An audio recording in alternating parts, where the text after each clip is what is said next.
Hello! In this tutorial, I'll show you how to duplicate an event on Eventbrite. Here are the steps to duplicate an event. The first thing to do is to log into Eventbrite.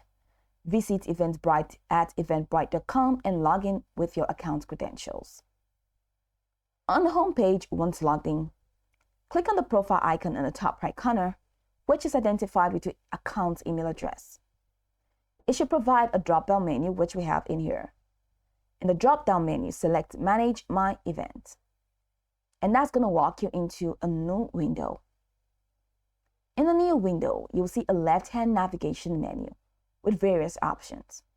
Click on Event, which is the second option to view the list of all your events.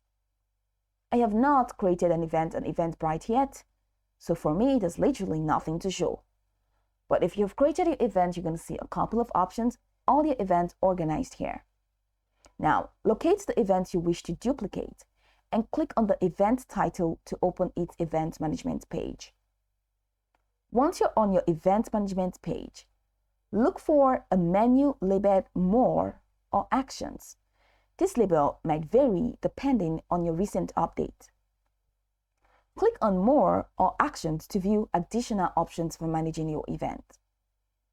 In the drop-down menu that appears, select Duplicate.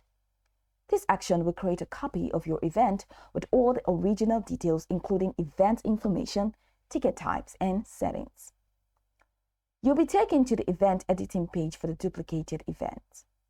Here, you can update the details as needed, such as the event name, date, time, and location. Make sure to adjust any settings that are specific to the new event, like ticket availability or specific event descriptions. And once you've made the necessary changes, click Publish to make the duplicated event live. And if you want to keep the event private or make additional edits later, you can choose to save it as a draft instead. After publishing, go back to the Manage My Event section and confirm that your new event appears in the list of active events.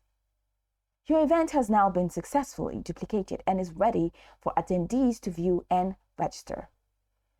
Now go over this tutorial from the top to the bottom to get acquainted with the steps. And of course, once you're done, you'll be good to go. I hope this tutorial marvelously helped you search.